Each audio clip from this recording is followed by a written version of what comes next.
Sebelumnya, di antara sifat wanita yang hendaknya dimiliki adalah hendaknya wanita bertakwa kepada Allah Subhanahu wa taala dan senantiasa taat kepada suaminya selama ketaatan tersebut adalah pada hal-hal yang ma'ruf, hal-hal yang baik, tidak diperintahkan oleh suaminya atau taat pada hal-hal yang buruk. Karena la ta'ata li makhluqin fi ma'siyatil khaliq. Tidak ada ketaatan pada makhluk dalam bermaksiat kepada Allah Subhanahu wa taala sang pencipta.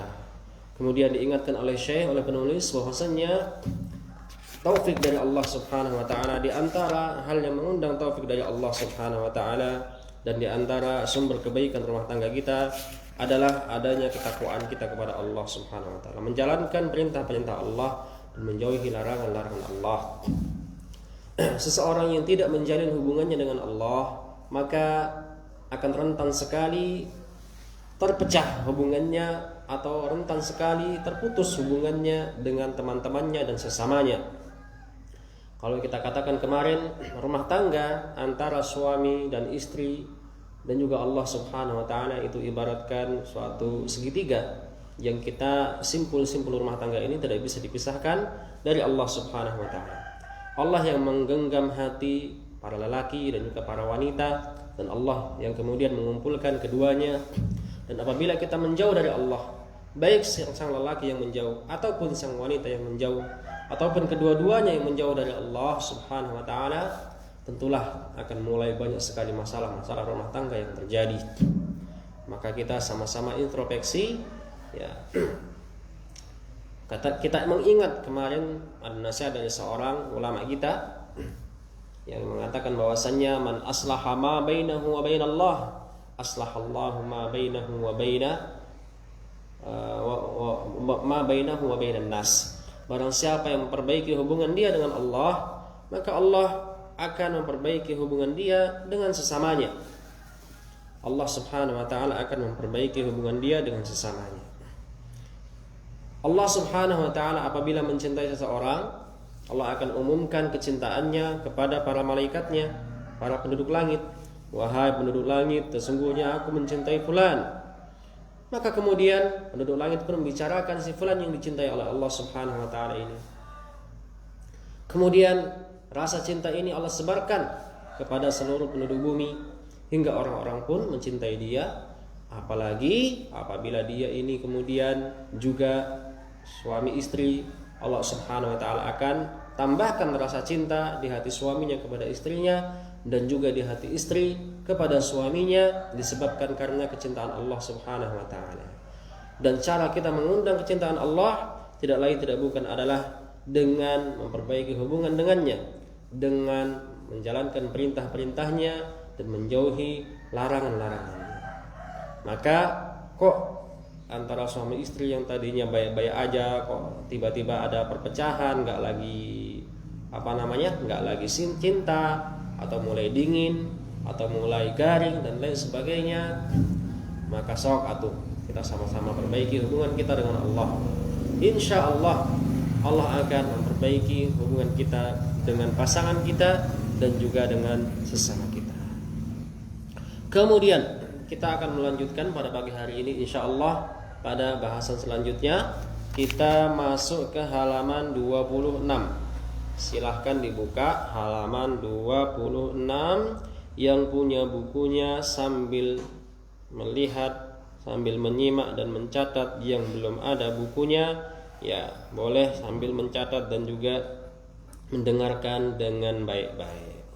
Semoga Allah Subhanahu wa taala tambahkan keberkahan pada majelis kita ini. Bisa dilihat ya, ini kemarin kita sudah masuk ke, kita mengulangi sedikit, itu ada tulisan di alinea yang kedua, fahada matlabun azimun, halaman 26.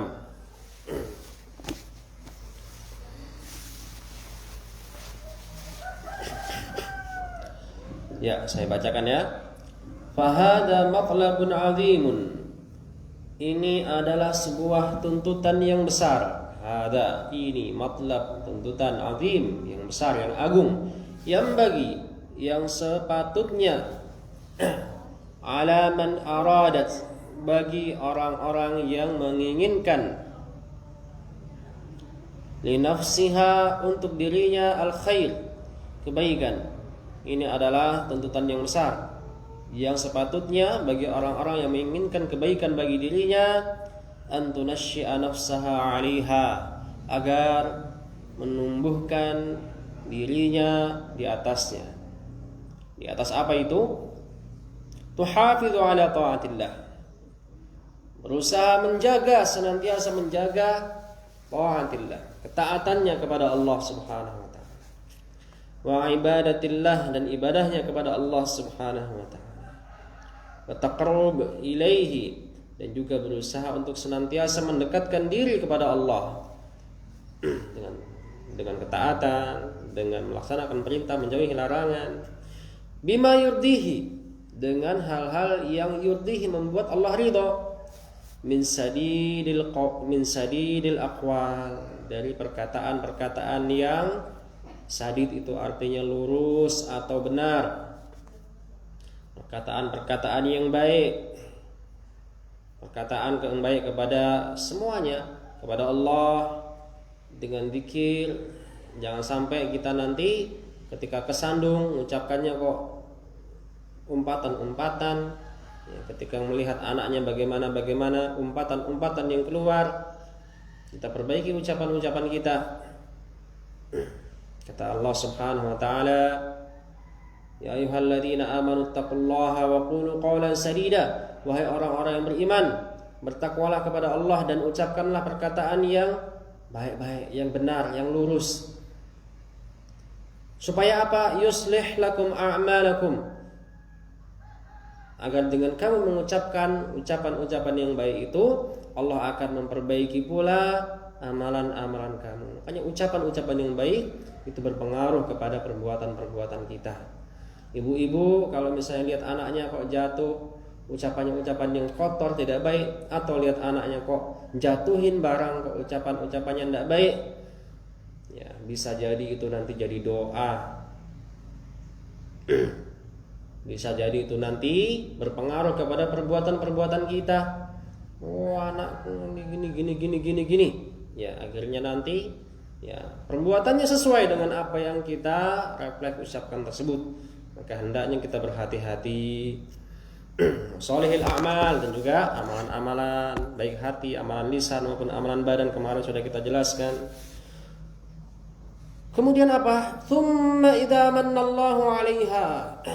Kemudian ketika Allah nanti menganugerahkan manna yamunnu, artinya menganugerahkan 'alaiha, kepadanya, bil kufuil karim, dengan laki-laki yang sepadan, yang mulia, dengan jodohnya. Ketika Allah anugerahkan dia jodoh, wazaujil munasib, dan pasangan yang munasib, artinya cocok. 'Alaiha, maka dia hendaknya antattaqiyallaha fihi, agar bertakwa kepada Allah dalam mengurusi suaminya tersebut, min awwaliz zawaj, dari awal pernikahan, min awal zawaj, pernikahan, wa fi bidayatihi, dan pada permulaannya. Maksudnya bagaimana ini alinea ini, paragraf ini? Maksudnya adalah hendaklah seorang wanita senantiasa menjaga ketaatannya kepada Allah Subhanahu wa taala, menjaga perkataannya dan juga perbuatannya, perbuatan hati, perbuatan lisan, dan juga perbuatan badannya, hingga nanti Allah Subhanahu wa taala pada waktunya akan berikan dia jodoh yang baik buat dia, yang sekufu buat dia, satu padan untuk dia. Nah, ketika itu hendaklah dia bertakwa kepada Allah dalam mengurusi suaminya sejak awal pernikahan. Ya, sejak awal pernikahan. Maka kemudian Syekh mengatakan pada paragraf selanjutnya, ini bagian 6-nya ya. Kita mulai lagi. Wahada, dan pada hal ini, yastaujibu, maka dalam kesempatan ini yastaujibu, merasa menjadi wajib bagi kita an-nunabbiha, untuk mengingatkan. Wajib, perlu bagi kita mengingatkan apa? Ala mas'alatin, pada sebuah perkara. asbahal khata'u fiha syai'an, yang pelanggaran atau kesalahan-kesalahan di dalamnya syai'an, sudah menyebar. Dalam hal ini kita perlu mengingatkan pada suatu kesalahan yang sudah tersebar, pada masalah yang kesalahan di dalamnya sudah tersebar. Wal khalalu fiha mutakatsirun, dan ya, khalal ini artinya cacat, tapi maksudnya adalah kesalahan juga ya. Dan juga pelanggaran-pelanggaran di dalamnya mutakatsir, bertumpuk-tumpuk, banyak. Apa itu? Pelanggaran di dalam hal apa? Ala wahiyya, yaitu al-israf, berlebih-lebihan, wal badakh, dan bermewah-mewah, alladhi, yang yakunu, terjadi, fi lailatiz zawaj, pada malam pengantin, malam pernikahan. Oh, ternyata perkara ini maksudnya adalah al-israf, berlebih-lebihan dan bermewah-mewahan yang terjadi pada malam pernikahan. Wa fi nafaqatiz zawaj, dan dalam ya, uang yang dihamburkan dalam pernikahan. Wa hadha amrun khataruhu balighun, dan ini adalah perkara yang khataruhu, yang bahayanya, balighun, besar. Wa dararuhu, dan bahayanya sama saja ya, besar juga ya. Yang ini adalah perkara yang bahayanya sangat besar. Loh.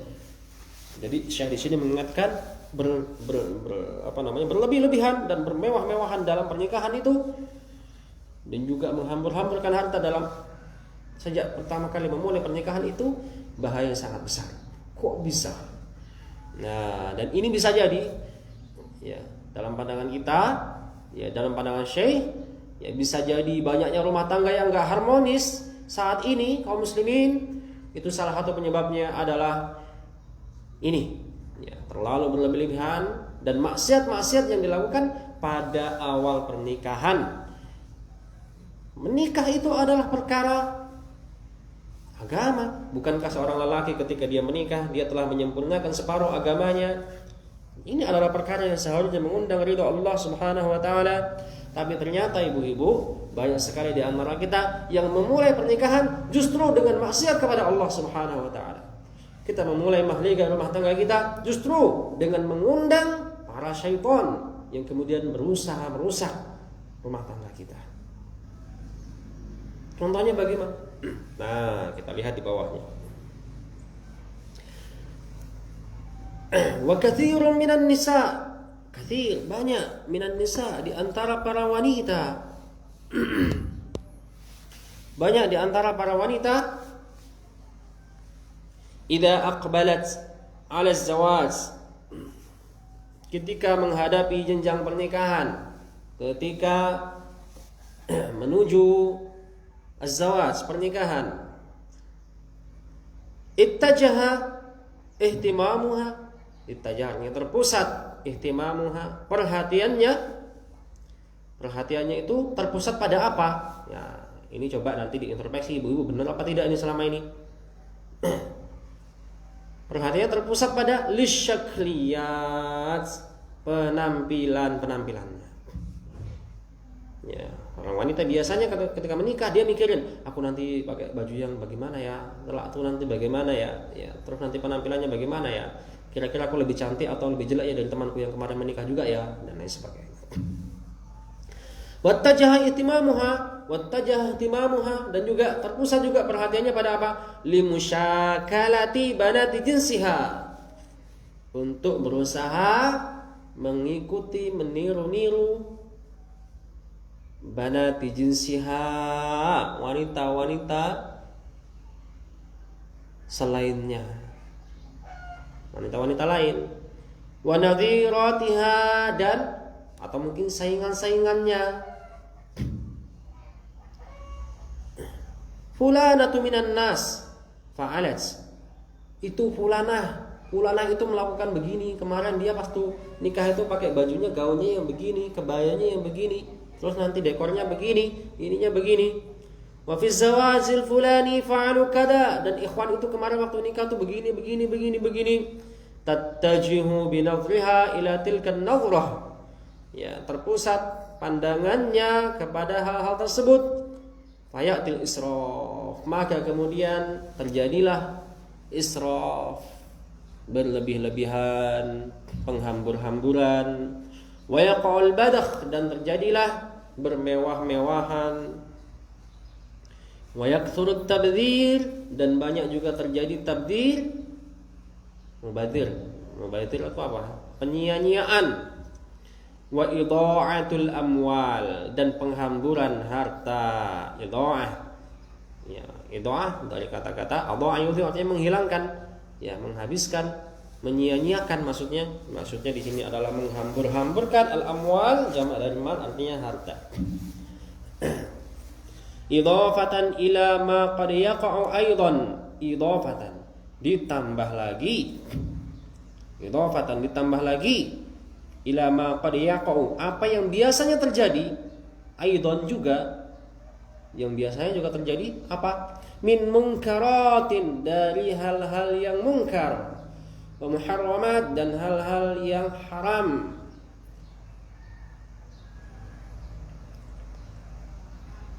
Hal-hal yang mungkar dan juga hal-hal yang haram. Fatakunu hadhil bidayatu wat taqaddumatu, maka jadilah permulaan ini, ya, jadilah awalan dan permulaan ini baina yadiz zawaj, yang terjadi ketika pernikahan, sababan, sebab, menjadi sebab. Jadilah, ya, permulaan ini suatu sebab liqusuril barakah, dari sedikitnya qusur, sedikitnya barokah. Qasir artinya pendek, qusur maksudnya ya sedikitnya atau pendeknya al barakah. Wa qillatil khair, dan sedikitnya kebaikan dalam rumah tangga tadi itu. Jadi gini Bu ya. Ini yang diingatkan oleh Syekh. Tadi saya mengingatkan, hendaklah bertakwa dari sejak awal pernikahan. Ya, maka dari itu kita perlu mengingatkan suatu perkara yang sudah banyak terjadi penyimpangan di dalamnya dan sudah tidak menjadi rahasia lagi. Umumnya walaupun itu kaum muslimin, maka biasanya seorang wanita terpusat perhatiannya ketika menikah pada penampilan-penampilannya. Kemudian dia berusaha untuk meniru saingannya atau meniru perempuan-perempuan yang menjadi kawan-kawan akrabnya. Ya, kemarin dia begini, habisnya berapa, gaun pengantinnya harganya berapa. Ada yang sampai kadang-kadang menikah itu anggarannya bermiliar-miliar. Ada yang kadang-kadang anggarannya sampai ratusan juta. Ya, minimal puluhan juta itu mesti habis. Ya, belum lagi nanti untuk maharnya sudah berapa, belum nanti untuk dekorasinya berapa, belum nanti untuk periasnya berapa, belum nanti untuk jamuan makannya. Nanti semua masakan-masakan keluar semuanya, oseng-oseng semuanya keluar, oseng-oseng kangkung, oseng-oseng kacang, oseng-oseng tahu, oseng-oseng anu keluar semuanya. Ya, lodeh tahu, lodeh tempe, lodeh anu keluar semuanya. Ya. Ada bakwan jagung, bakwan apalagi? Bakwan jagung, bakwan toge, ya.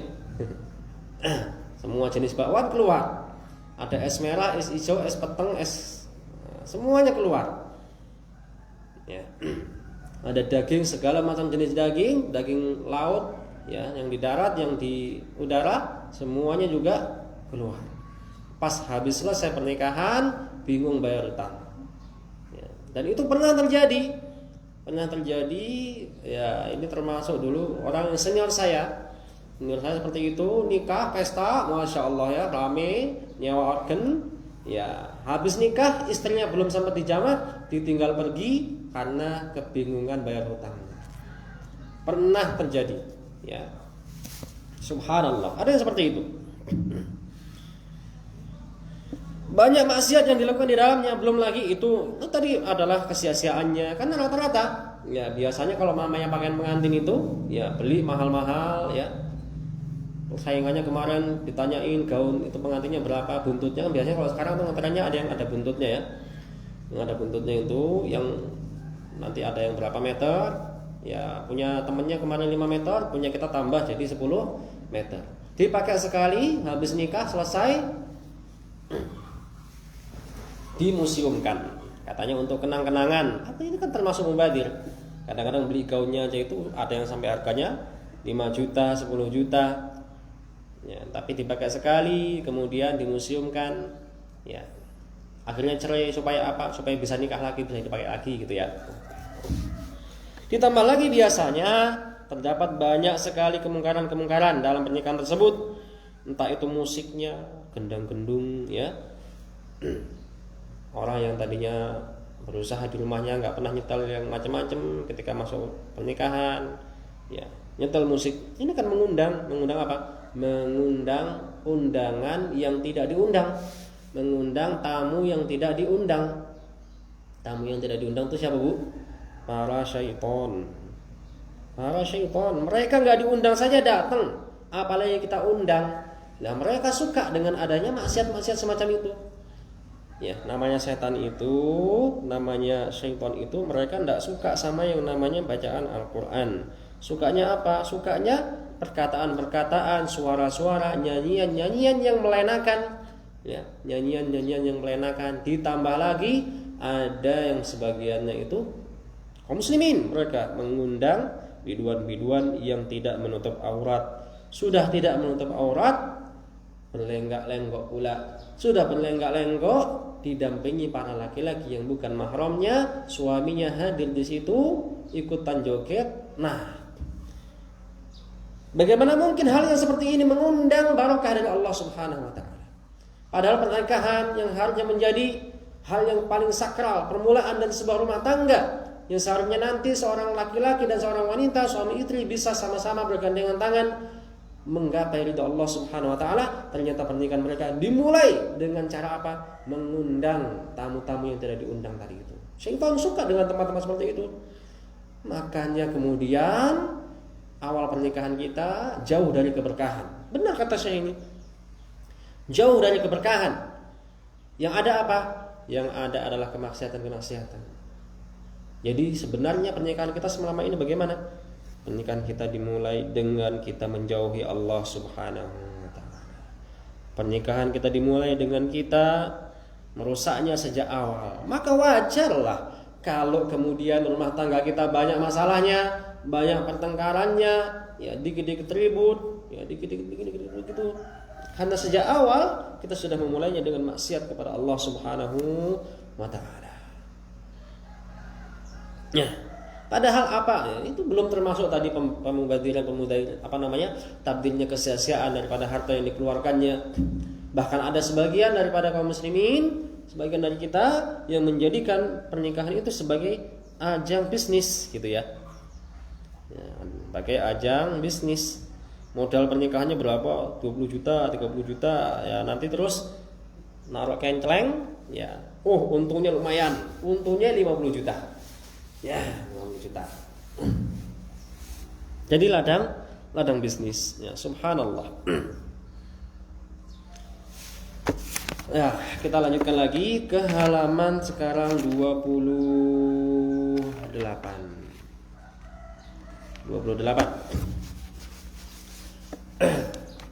Kita baca lagi. Bikhilafi sebaliknya, ya, kebalikannya, atau kalau bahasa kita nanti mendingan nanti gitu ya.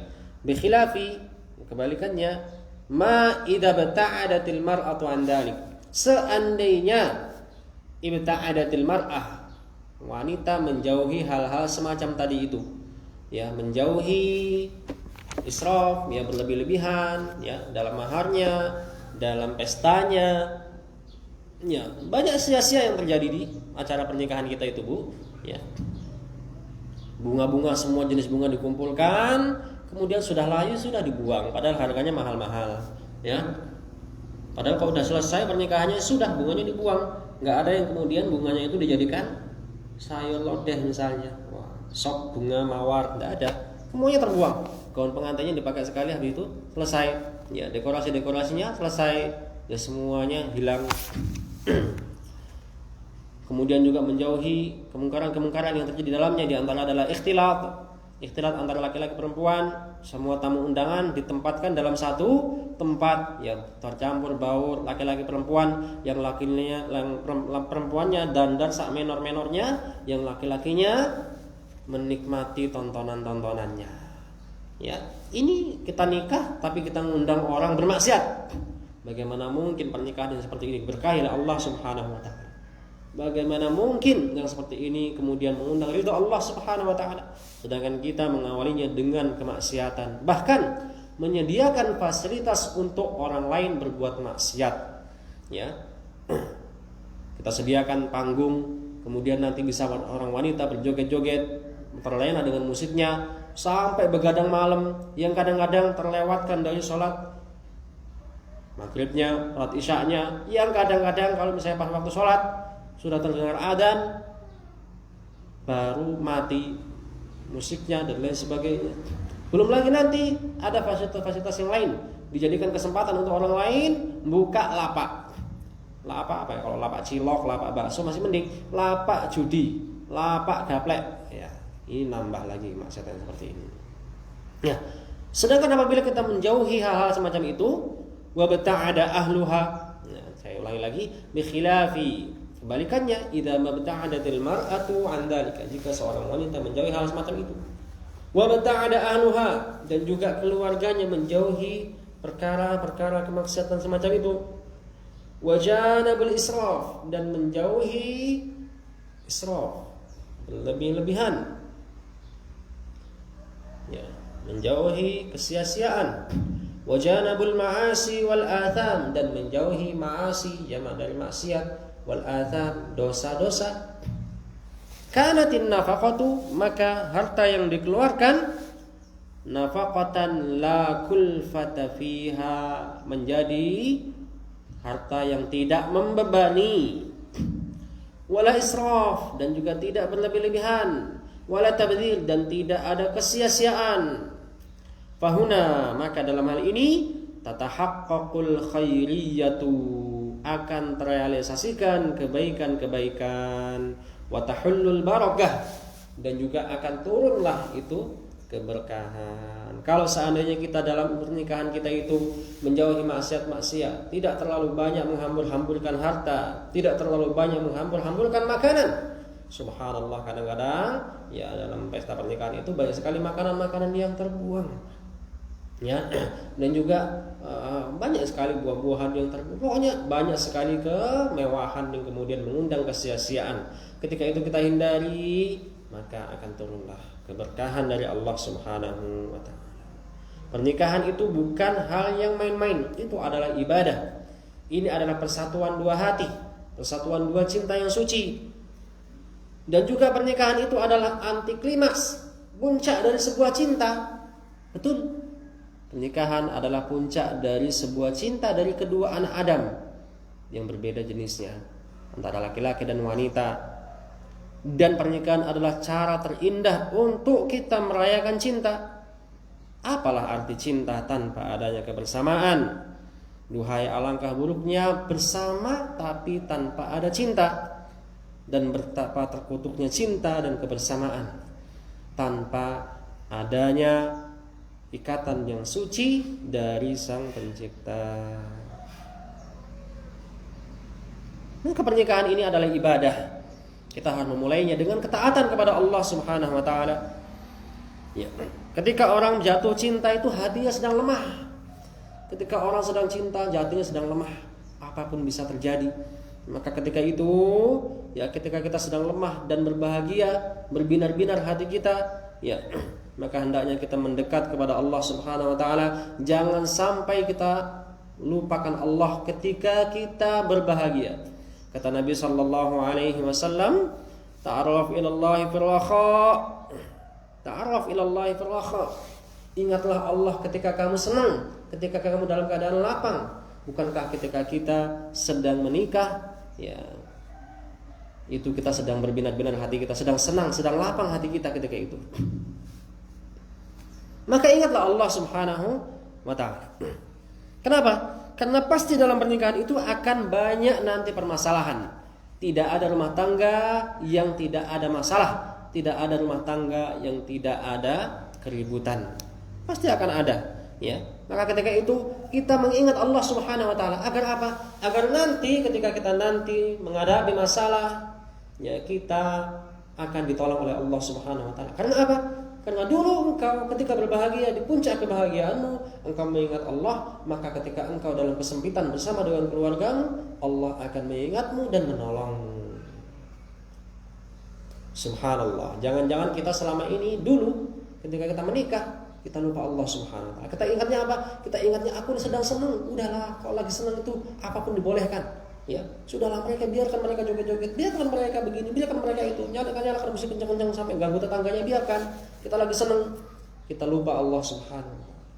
Maka kemudian kita dalam rumah tangga banyak masalah, kita berdoa kepada Allah, Allah tidak kunjung kabulkan doa kita, mungkin karena kemaksiatan yang pernah kita lakukan.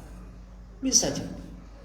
Maka jangan kita hiraukan komentator, wah, nikah tapi kok begini cuman makanannya cuman ada tahu goreng, ya, makanannya cuman ada. Loh, di zaman Rasul sallallahu alaihi wasallam walimahnya itu cuman pakai getuk kurma, ya.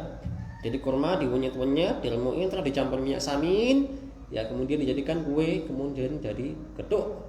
Kumpulkan orang, makan bersama-sama, senang sama-sama, ya. Tapi pernikahannya berkah. Anak-anaknya kemudian menjadi anak-anak yang berjuang di jalan Allah Subhanahu wa taala. Ya. Beda sama kita, ya. Semuanya serba mahal, ya. Bahkan ada yang sampai mengumpulkan modal pernikahan itu bertahun-tahun lamanya untuk kemudian bermaksiat kepada Allah di malam pernikahannya. Ketika lahir anaknya susah dibilangin dan lain sebagainya. Rumah tangganya banyak terjadi keributan. Bahkan Nabi Shallallahu Alaihi Wasallam pernah memerintahkan seorang sahabat yang bernama Abdurrahman ibn Auf. Abdurrahman bin Auf ini ketika beliau menikah, maharnya adalah kurma sebesar biji kurma, bukan bijinya tapi kurmanya, ya, emas sebesar kurma. Tapi kemudian beliau nasihatkan sahabat ini untuk mengadakan pesta pernikahan. Aulim walau bisyah, ya, adakan walimah pesta pernikahan walaupun cuman hanya dengan 1 ekor domba. 1 ekor domba kalau zaman para nabi itu, zaman dulu para sahabat paling cuma cukup buat 10 orang, ya. Kalau kita 1 ekor domba bisa buat 1 RT. Ya. Jadi sederhana, padahal beliau Abdurrahman bin Auf adalah seorang sahabat yang kita sampaikan kemarin gampang kaya, dimudahkan oleh Allah Subhanahu wa taala untuk kaya, tapi ternyata walimahnya sederhana. Rasulullah sallallahu alaihi wasallam ketika menikah dengan Safiyah sederhana sekali beliau, ya, mengundang makanan yang menyiapkan makanan yang ada, kemudian mengundang para sahabat, makan-makan, senang semuanya, selesai bubar. Masya Allah, langgeng pernikahannya. Ya. Mudah. Makanya kalau misalnya ada uang kok lumayan, ya, mendingan itu jangan dipakai untuk dihabiskan ketika pesta pernikahan, tapi sisanya uangnya itu diberikan saja kepada pengantinnya. Karena namanya orang menikah, orang menikah itu pasti banyak sekali kebutuhan untuk kemudian nanti beli perabot rumah tangganya, kebutuhan untuk nanti bulan madunya, ya, bulan madu, ya. Karena makanya pernikahan itu lagi senang-senangnya, lagi senang itu biasanya ya pengen kesana, pengen kesini, pengen nikmatin ini, pengen nikmatin itu, ya, wajar. Kemudian nanti perlu juga untuk biaya rumahnya, bikin rumahnya atau ngontrak rumahnya, atau dikasihkan untuk modal usahanya supaya nanti habis menikah nggak bingung. Ya, habis nikah utangnya banyak, mau kerja apa belum tahu. Akhirnya ya sudah. Ya, istrinya tipikal istri yang nggak sabaran, ya pisah lagi, cerai lagi, besoknya gitu lagi. Subhanallah. Maka dari itu hendaklah kita berhati-hati dalam hal ini, menjauhi kemaksiatan-kemaksiatan yang sering kali terjadi pada awal rumah tangga. Loh, tapi Ustaz, kita kan sudah menikah, kita sudah tua, ya. Pernikahan kami sudah lewat berapa tahun yang lalu. Ya nikah lagi. Kalau nggak nikah lagi, suaminya suruh nikah lagi, ngulangin tapi jangan ada seperti ini. Wah, ini nanti habis kajian saya dikeroyok sama ibu-ibu. Enggak ya? Ya, maksudnya adalah kita hendaknya ketika sudah terjadi dahulu kita introspeksi. Oh iya ya, dulu saya sama suami nikahnya itu begini. Dulu sama suami. Yuk sekarang kita banyak-banyak beristighfar kepada Allah. Banyak-banyak bertaubat kepada Allah. Ya Allah, ampunilah kesalahan-kesalahan kami, dosa kami, dosa orang tua kami ya Allah. Dulu kami ketika mengawali pernikahan ini dengan bermaksiat kepadamu, justru mengundang musuh-musuhmu para syaitan ya Allah. Maka ampunilah dosa kami, jadikanlah sisa rumah tangga kami ini nanti rumah tangga yang berkah, jauhkan kami dari godaan-godaan syaitan dan lain sebagainya. Ya, kita bertaubat kepada Allah Subhanahu wa taala. Ya, dan juga kita ingatkan kalau kita punya keluarga atau mungkin kita punya anak, tidak usahlah anaknya dipaksa untuk kemudian mengadakan pesta ini, pesta itu dan sebagainya. Ya, bahkan kalau di Indonesia itu subhanallah ada yang kalau mau menikah itu harus menyiapkan mahar berapa puluh juta minimal. Ya, kalau bahasa kita mungkin ada bahasa apa? Uang panai itu ya. Uang panai itu ya itu kan sangat mahal. Sampai katanya berapa ekor sapi. Subhanallah, ya. Akhirnya apa? Akhirnya para pemuda ya cari cara supaya tetap merasakan nikmatnya berhubungan dengan seorang wanita tanpa harus menanggung mikirin mahar, mikirin nafkah dan lain sebagainya. Ya, akhirnya banyaklah terjadi perzinahan. Kenapa? Karena nikah jadi sulit. Ya, nikahnya sulit jadinya. Karena kalau nikah itu nanti bayangannya, oh biayanya harus sekian puluh juta. Ya, subhanallah. Nah, kita lanjutkan lagi di halaman 28 tadi. Sekarang yang kedua, alinea yang kedua. Walihada, maka dari itu dalam hal ini, ya, dalam hal ini jaa fil hadits sahih, telah datang dalam hadis yang sahih anin Nabi sallallahu alaihi wasallam, dari Nabi sallallahu alaihi wasallam, wa huwa, dan hadis ini terdapat fi Sunan Abi Dawud, dalam Sunan Abi Dawud, min hadits Uqbah bin Amir, dari hadis Uqbah bin Amir, jadi dari sahabat Uqbah bin Amir, diriwayatkan oleh Abu Dawud radhiyallahu taala anhu qala khairun nikahi aisaruhu, sebaik-baik pernikahan aisaru adalah yang paling mudah.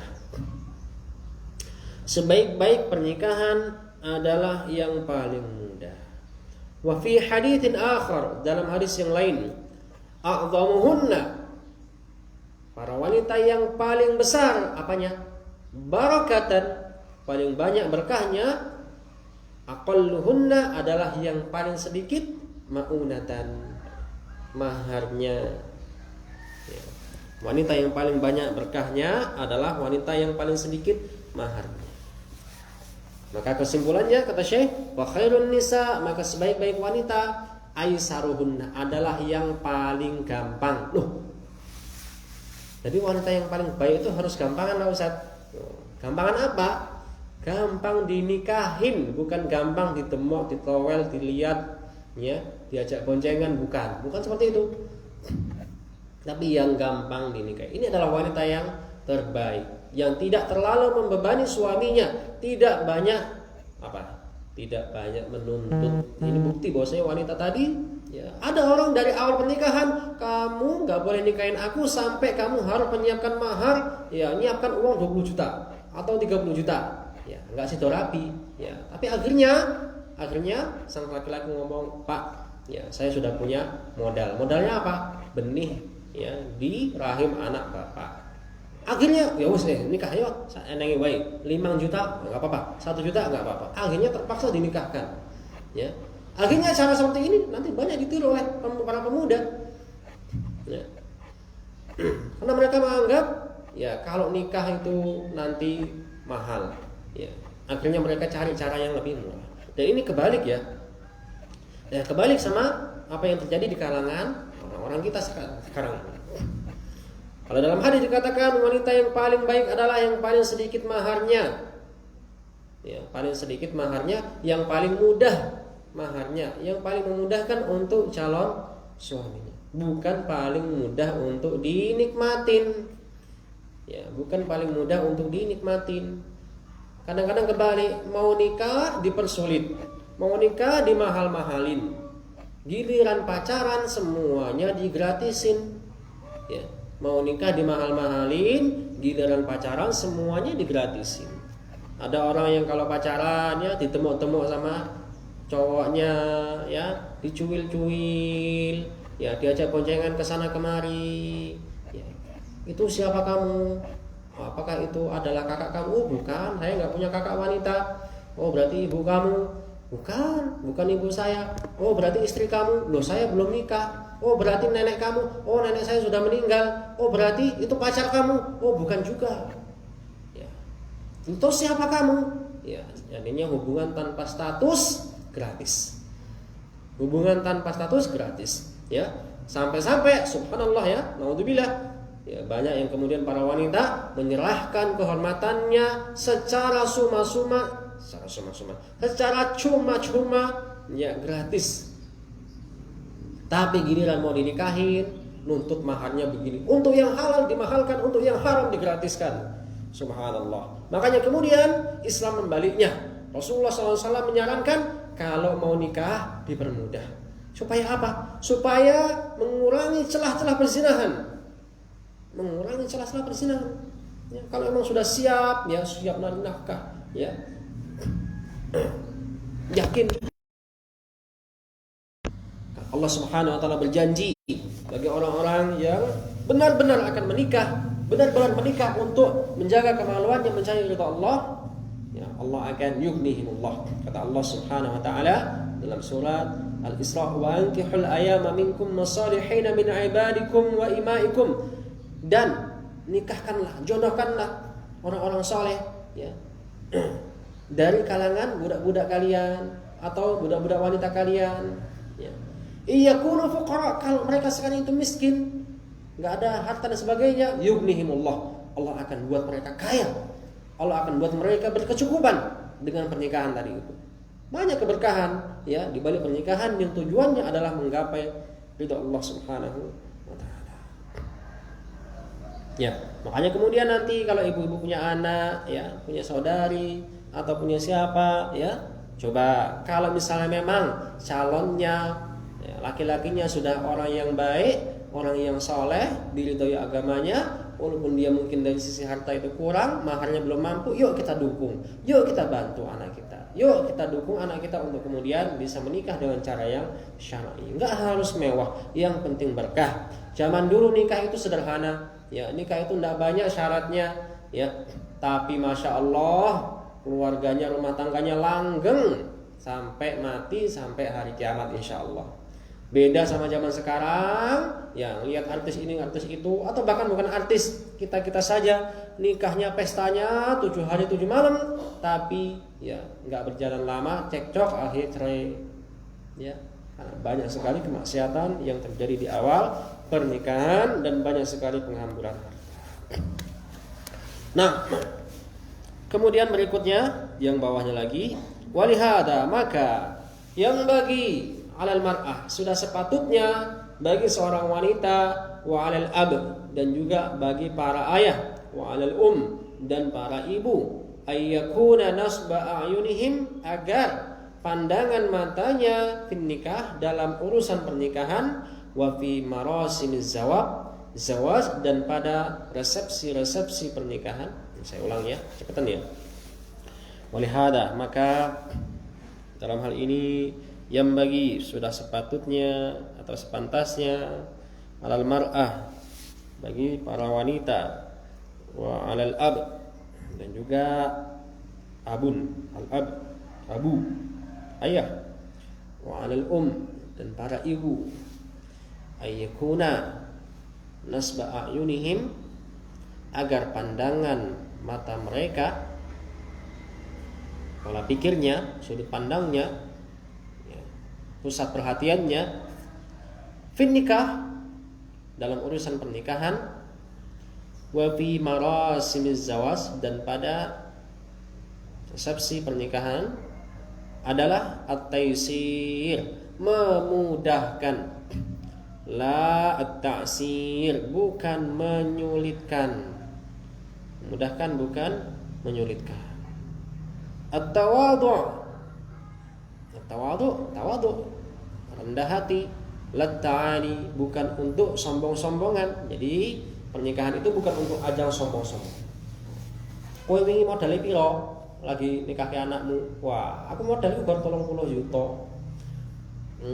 Nah aku ya alhamdulillah lah ora pate akeh ya. Cuman ada 50 juta ya. Sombong tapi tawadhu. Wat tarafu', bukan juga untuk berbangga-bangga.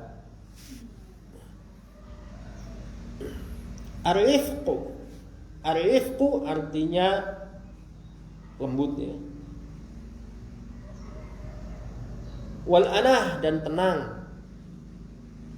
Wa adamul israf, dan tidak berlebih-lebihan. Wa adamul badh, dan tidak bermewah-mewahan.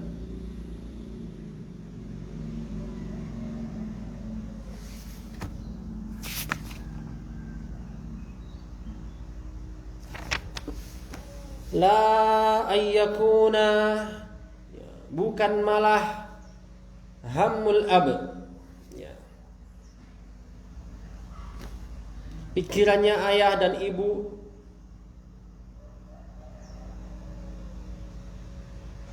awiz zaujah, ataupun az-zaujah, istri tadi atau pasangan tadi, atau yang pengantin tadi. Hadhil awsaf, justru malah sifat-sifat yang tercela ini. Hadhil awsaf ad-damimah, sifat-sifat yang tercela ini. Halaman 30 itu ya nyambungannya. Di antaranya adalah israf, bukan malah ya pikirannya kok terpusat pada sifat-sifat tercela ini. Di antaranya adalah israf, berlebih-lebihan, wa badakh, dan juga bermewah-mewahan, wa idha'atun lil amwal, dan juga menyia-nyiakan harta.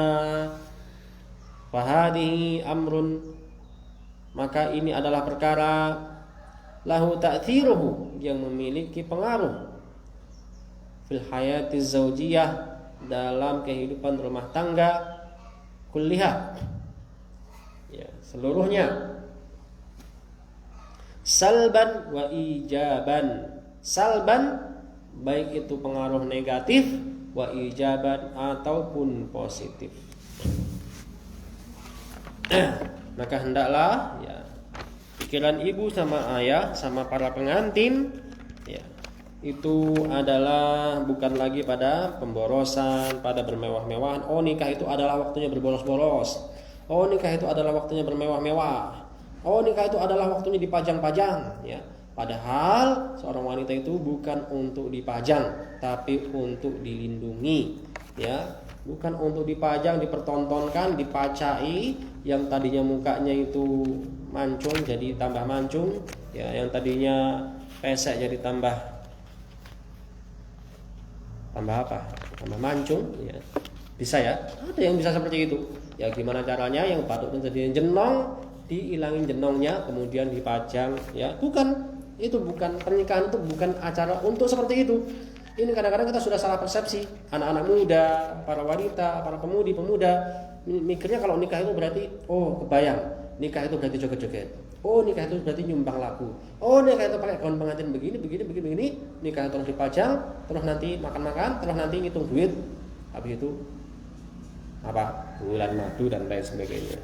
Tapi hendaklah pikiran kita ketika menikah itu adalah apa tadi? Ya, adalah ketawaduan, adalah kemudahan, adalah kelembutan, ketenangan. Ya, supaya apa? Nanti itu ada di halaman 30 di bawahnya. Kita baca lagi. Fa idza kana hunaka yusrun wa taysirun. Fa idza kana, maka jika hunaka di sana maksudnya di acara pernikahan tadi, yusrun wa taysirun, kemudahan dan memudahkan, wa bu'dun 'anil israf, dan menjauhi berlebih-lebihan. Kana dzalika, maka itu semua akan menjadi min dawa'i hululil barakah, di antara sebab-sebab turunnya keberkahan, wa nuzulil khair, dan turunnya kebaikan-kebaikan, ya. Kalau dimudahkan, kemudian dijauhkan dari bermewah-mewahan, dijauhkan dari berlebih-lebihan, dijauhkan dari menghambur-hamburkan harta, itu semuanya merupakan sebab turunnya keberkahan. Ini betul sekali, masya Allah. Zaman dulu saya ingat kisahnya Sa'id Ibnu Musayyib rahimahullah taala, seorang ulama tabi'in. Beliau itu punya anak murid yang rajin sekali, nulis, nyatet, hadir, ya. Tapi kemudian suatu hari kok hilang, berhari-hari nggak hadir. Ketika hadir lagi ditanya, kamu dari mana? Maka muridnya mengatakan, saya habis ditinggal mati istri saya, Pak Ustadz, ya. Akhirnya, ya, Sa'id bin Musayyib ini kemudian langsung menawarkan anaknya lah. Tapi dia mengatakan, saya nggak punya mahar, wahai Syekh, saya nggak punya apa-apa lagi. Baru kemudian saya mengatakan, udah, tenang saja, ya, aku tahu kamu orang baik, orang soleh, rajin untuk ilmu. Nah, langsung dinikahkan saat itu juga. Akhirnya sang murid tadi ini pulang selingkuhan, bingung, loh, istrinya habis meninggal, sekarang sudah punya istri lagi. Malamnya bingung, gelisah, tiba-tiba ada yang ngetok pintu, tok tok tok tok. Siapa? Ternyata gurunya Sa'id bin Musayyib tadi itu. Gurunya mengatakan, ya, enggak pantas pengantin baru kok sendirian. Rupanya sang guru mengantarkan anak wanitanya untuk kemudian dibiarkan tinggal bersama dengan murid tersebut. Mudah tapi kemudian berkah, ya, mudah tapi berkah. Itu mudahkan sekali, masya Allah. Kalau sekarang susah, ya. Ya, sekarang ada yang kayak gitu, wah, suaminya nikah lagi berkali-kali, Bu. Ya. Nah, kita turunkan ke bawah. Wa idza budi'a, dan apabila dimulai pernikahan tadi itu bil israfi wat tabdzir, dimulai dengan israf, berlebih-lebihan, wat tabdzir, dan penyia-nyiaan, wal ma'asi, dan maksiat, wa anwa'il atam, dan berbagai jenis dosa-dosa. Fahada, maka ini semua min a'zami asbabin intiza'il barakah, di antara sebab-sebab terbesar intiza'il barakah, dan dicabutnya keberkahan, wal a'yadu billah, dan kita berlindung pada Allah dari hilangnya keberkahan semacam ini, ya. Maka supaya enggak menghambur-hamburkan harta, ya. Coba nanti ada enggak di antara jamaah kita ini yang nikah atau menikahkan, ya, suguhannya cuman sayur asem sama sambal terasi sama ikan asin, ya, udah mantap itu, ya. Ya. Dan saya memang sering dengar kayak gitu. Kalau pas acara pernikahan biasanya tukang rawang itu malah blenger, bingung mau makan masakannya sendiri, ya. Malah kadang-kadang nyari masakan-masakan yang lain, nyari ikan asin, sambal karo godong ubi. Wah, ini semakannya banyak, ya. Malah nggak nyentuh ayamnya, lodeh, yang lain-lainnya malah nggak disentuh, ya. Makanan malah yang sederhana-sederhana kayak gitu, ya. Bahkan sekarang ini makanan-makanan sederhana seperti itu malah menjadi tren, ya. Makanan bumbu kampung, ya. Masakan kampung, nanti pakai tiwul, pakai apa, ya, sambel, kemudian tempe goreng dipenyet, kasih terong dipenyet, wes mantep, Bu, ya. Kira-kira ada enggak yang seperti itu? Ya, di zaman Nabi saja cuma pakai gedok kurma tadi itu, ya, kurma dipenyet-penyet, ya, kemudian dibikin kue pakai minyak samin, dimakan rame-rame, senang semuanya, tersenyum, mendoakan keberkahan, hidupnya kemudian langgeng, anak-anaknya jadi mujahid fi sabilillah, ya. Masya Allah, berkah. Ya, kita lanjutkan lagi. Ini sifat, kemudian kita masuk ke sifat yang berikutnya.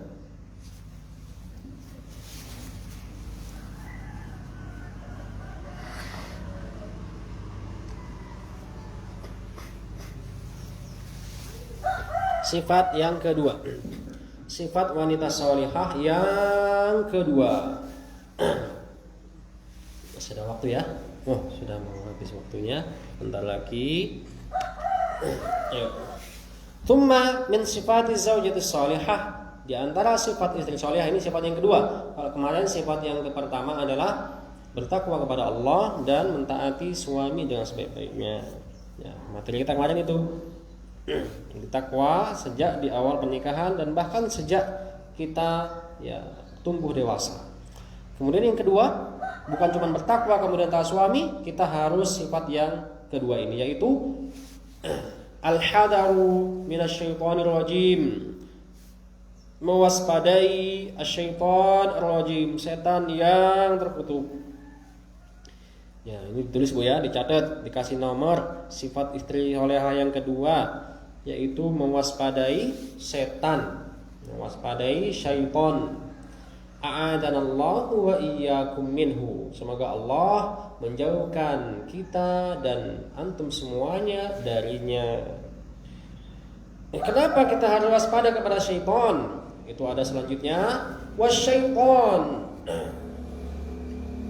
Setan itu mahammatuhu fi hadhil hayah. Mahammatuhu artinya urusannya atau misinya dalam hidup ini. Ya, dia itu nggak punya kepentingan lain selain apa? Kepentingannya dia dalam hidup ini adalah al-ifsad, adalah merusak. Dia cuma merusak, ya. Jadi dia hidup itu tujuannya apa? Ngerusak. Merusak apa saja? Di bawahnya. Ifsaduddin, merusak agama, menjauhkan seorang dari agama. Ifsadul khuluq, merusak akhlak. Ya. Orang dijauhkan dari agama, kaum muslimin katanya Islam, tapi ternyata Islamnya cuma di KTP saja. Banyak sekali nilai-nilai kehidupan yang tidak diterapkan dalam kehidupannya sehari-hari. Akhlaknya anak-anak kita sekarang ini gimana caranya bisa rusak, dikasih tontonan, dikasih permainan, dikasih pergaulan yang begini dan begitu supaya jauh dari akhlak yang baik. Bahkan istri-istri, suami-suami juga dijauhkan dari akhlak seorang suami, seorang istri yang seharusnya. Kemudian ifsadul muamalah, merusak hubungan muamalah, pergaulan, ya, merusak pergaulan istri dengan suaminya, suami dengan istrinya, pergaulan dengan mertuanya, pergaulan dengan orang tuanya, pergaulan dengan anaknya, pergaulan dengan tetangganya, pergaulan dengan teman-temannya, pergaulan dengan kaum muslimin, dengan pemimpin-pemimpinnya, dirusak oleh para syaitan. Jadi kalau misalnya ada perpecahan, itu mesti kerjaannya syaitan. Ya, kata Nabi SAW, ma tawadatnani, tidaklah dua orang saling mengasihi, saling mencintai, saling akrab kemana-mana bareng. Tsumma furiqa bainahuma, kemudian ya dipisahkan antara keduanya, illa bidambin yuhdithu ahaduhuma, kecuali disebabkan karena dosa yang dilakukan salah seorang di antara keduanya. Kata Nabi SAW, oh kama qala. Ya, disebabkan karena dosa. Nah, dosa ini siapa yang menggandul-ganduli dia berbuat dosa? Syaitan. Tujuannya apa? Tujuannya untuk memisahkan, mengganggu, merusak pergaulan antara suami dan istri, teman dengan temannya.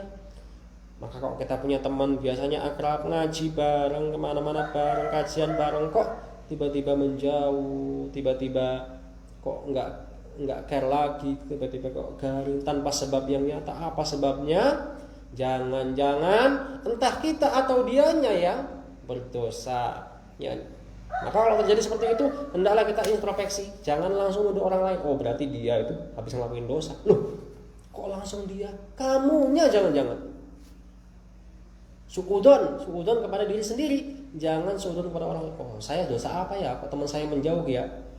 Kalau kita dijauhi sama teman yang buruk, alhamdulillah. Tapi kalau kita dijauhi oleh teman-teman yang soleh, musibah.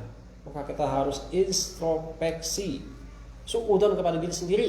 Kemudian kita bertaubat, beristighfar kepada Allah, ya, atas dosa-dosa kita dan kembali kepada ketaatan. Kita lanjutkan. Ifsadul ashrah, ya, merusak rumah tangga. Ini jelas sekali. Bahkan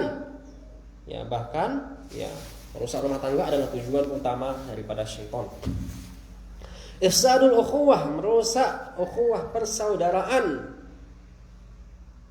Mahammatuhu al-ifsad, inilah dia tadi, misinya adalah hanya untuk merusak dan merusak. Wa fi kulli yaumin, dan setan-setan itu, ya, iblis setiap harinya yab'atu bu'uthan, mengutus utusan, wa yursilu jundan, dan mengutus pasukan-pasukan. Untuk apa? Lil qiyami bihadhil maham, untuk melaksanakan tugas ini. Jadi mereka, ya, itu benar-benar terprogram Ya. Pengerusakan mereka, programnya program apa? Bukan program pembangunan, program perbaikan, tapi program pengerusakan. Setelah rusak, diutus ke sana. Kamu rusak yang sana, nanti dibikin begini begitu. Kamu rusak yang sana, keluarga ini dibikin begini begitu. Terus nanti dikumpulkan, ya, baru kemudian nanti dievaluasi. Ya, mengevaluasi hasil kerjanya. Subhanallah, ya. Jadi iblis itu seperti itu. Iblis seperti itu. Ya. Kita lanjutkan sedikit. Ta'ammalu. Ini dia enggak gantung ya. Ta'ammalu. Maka hendaklah ta'ammal itu artinya mentadabburi, menghayati, meresapi. Ya, kita coba mentadabburi. Cobalah bertadabbur. Ta'ammalu ma'i. Yuk kita sama-sama berpikir. Sama-sama kita bertadabbur. Hadal hadis, mentadabburi hadis ini. Hadis apa? Wa huwa fi sahih Muslim. Hadis yang ada dalam sahih Muslim. Min hadits Jabir, dari hadis Jabir bin Abdullah radhiyallahu anhuma. Kalau anhuma itu artinya dua orang. Jabir dan bapaknya Abdullah itu adalah dua-duanya seorang sahabat. Makanya dibaca radhiyallahu anhuma. Anna Nabiy sallallahu alaihi wasallam qala, bahwasannya Nabi alaihi salatu wassalam bersabda. Ini terakhir ya. Inna iblis, sesungguhnya iblis, yada'u arsyahu 'alal ma', meletakkan singgasananya di atas air. Ini kayak dongeng ya, tapi kita wajib beriman karena ini adalah hadis Rasul sallallahu alaihi wasallam. Kita wajib mengimaninya. Inna iblis yada'u arsyahu 'alal ma', sesungguhnya iblis meletakkan singgasananya di atas air di sebuah lautan. Kita enggak tahu lautan yang mana. Ada yang mengatakan katanya segitiga Bermuda. Allah taala alam, entah lautan Samudra Hindia atau samudra yang lainnya, kita enggak tahu. Tsumma yab'atsu sarayahu, kemudian dia mengirimkan pasukan-pasukannya, utusan-utusannya. Maksudnya adalah yursilul junud, mengirimkan pasukan, wal bu'ud, dan utusan-utusan untuk merusak tadi ya. Kamu ke daerah sana, daerah sini, kamu merusak keluarga ini, seluruhnya ya, diutus ke sana kemari iblis. Karena iblis sejak zaman diciptakannya Nabi Adam, ya, bahkan sejak sebelumnya sampai hari kiamat nanti akan selalu hidup. Ya, iblisnya yang hidup terus. Pasukan-pasukannya, ya, ini akan menjadi tentara-tentaranya iblis. Fa'adnahum minhu manzilatan, maka orang yang paling dekat kedudukannya minhu, dari iblis tadi, orang yang paling dekat manzilahnya, kedudukannya dari iblis tadi adalah a'zamuhum fitnah, yang paling besar fitnahnya. Maksudnya aqrabuhum ilaihi, yang paling dekat dengan iblis, a'zamuhum fitnatan bainan nas, adalah yang paling besar fitnahnya atau pengerusakannya di antara manusia. Yaji'u ahaduhum, datanglah salah seorang di antara tentara-tentara iblis tadi. Ahadu haula'il junud, maksudnya adalah salah seorang di antara tentara-tentara tadi. Fayaqul, maka sang tentara ini berkata, fa'altu kada wa kada. Wahai iblis, aku telah berhasil melakukan begini begitu. Ya, aku telah berhasil membuat seseorang berzina. Aku telah berhasil mengajak seseorang untuk makan riba. Fayaqul, maka kata iblis, ma sana'ta syai'a, kamu belum melakukan apa-apa. Hal seperti itu biasa. Masalah minum khamar, orang makan haram itu biasa. Selain kamu juga bisa, banyak yang bisa. Nah, ibaratnya gitu kata iblis ya. Tsumma yaji'u ahaduhum, kemudian datanglah yang lainnya.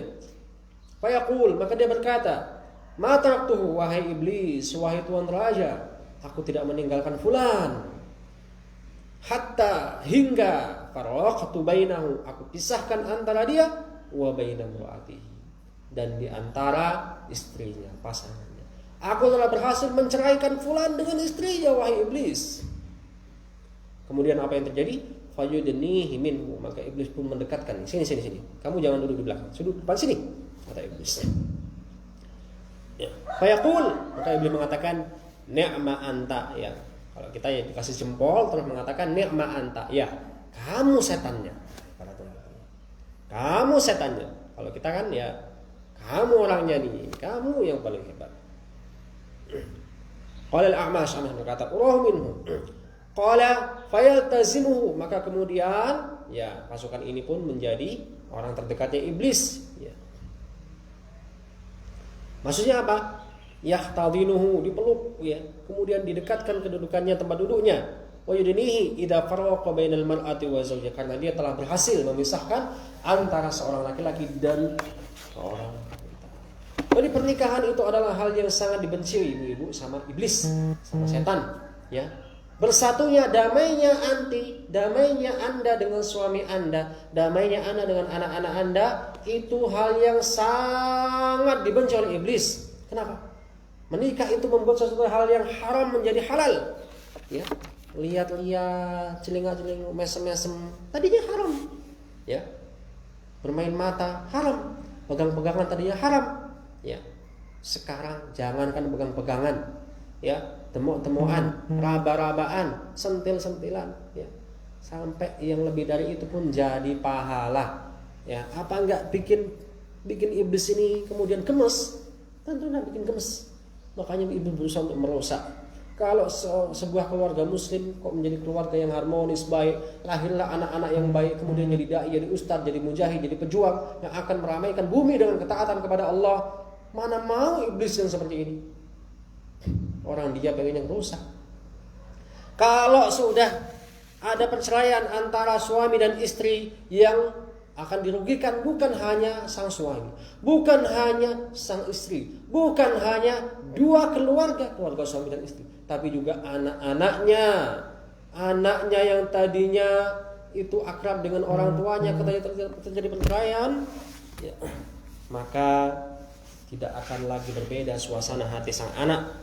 Ya, banyak anak-anak yang kemudian melenceng. Jangankan yang nggak ada orang tuanya, yang ada orang tuanya saja kadang-kadang susah dididik, susah dibilangin, pergaulannya bebas. Apalagi yang nggak ada orang tuanya bercerai, kemudian nanti bukan hanya bercerai, saling menyalahkan, ya, kemudian nanti malah ribut dan lain sebagainya.